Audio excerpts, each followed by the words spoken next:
Now to your community focus at 4. We have been continuing our coverage of Monday's torrential rain, which caused flash flooding, and it shut down part of 95 for 3 hours. Here to tell us about the environmental impacts of all that water, Rhode Island Department of Environmental Management spokesperson Mike Healy. Mike, thanks for being here. Kim, Brian, great to be here. Thank you. So, Mike, first of all, when we get a lot of rain, the bay is usually closed to shell fishing. This week, no exception. So can you just walk us through why that happens? Yeah, absolutely. So basically what happens is that massive amount of rainwater overwhelms our combined sewer systems.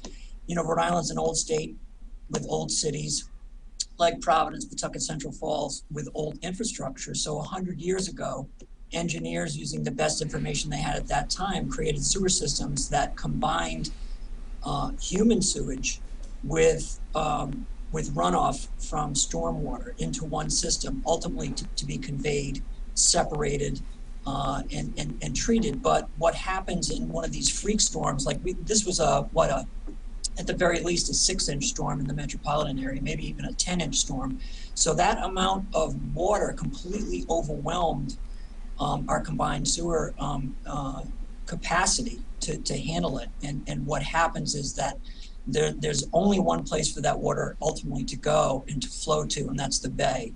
So when you have essentially, water with some contaminants in it going out in that volume, DEM has to close those shell fishing areas down so that diggers don't dig clams that are contaminated, which could cause, human disease if eaten.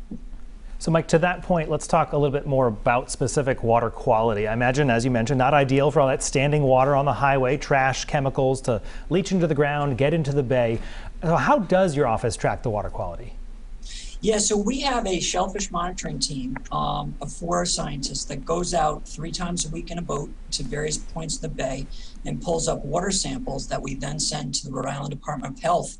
So at the end of a year, probably we're sending 3,000 to 3,500 water samples of Narragansett Bay at different points to Rhode Island Department of Health. So we hope to have that team, actually we will have that team out tomorrow testing water for the first time since we instituted the advisory. And they'll be testing water to see if we can open the middle part of the bay, because there's 2 parts of the bay that we've closed down, the upper bay and the lower Providence River. And then the mid bay to shell fishing. So we hope that if we get that testing back in time, we can reopen the mid parts of the bay sooner than Tuesday, September 13th. Maybe we could do it on Monday, but we'll just have to see. We'll certainly do another announcement on this on Monday. Mike, there's been a lot of talk about climate change this week in the wake of this storm. Even the DOT director said we're sort of at the mercy of Mother Nature. So are we completely helpless here, or is there something that all of us can do to try and mitigate floods like we saw on Monday? Yeah, so there's a few things, Kim. That's a great question. There's a few things that people can do. One that is a very practical thing if you're a homeowner, and that's to disconnect the downspouts, your downspouts from your house from the sanitary sewer system. So during a heavy rain, every downspout on your house can send 12 gallons of water a minute into the sanitary sewer system. What that does is it increases the risk of basement backups and sewer overflows. Another thing is, for example, if you walk your dog in the neighborhood, clean up after your dog. Don't be a knucklehead and leave dog poop on the sidewalk or in the street, because that easily gets flushed away in a storm. Plus, let's face it, it's really rude too.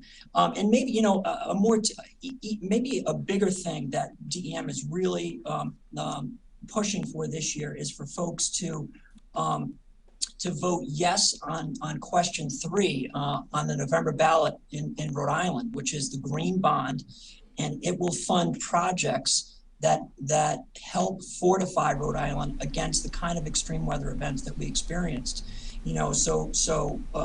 So that we're protecting public safety, and Rhode Island is becoming a more resilient place against climate change. So yes on 3, we are on Twitter right now on yes on 3 RI. So people should check that out for sure.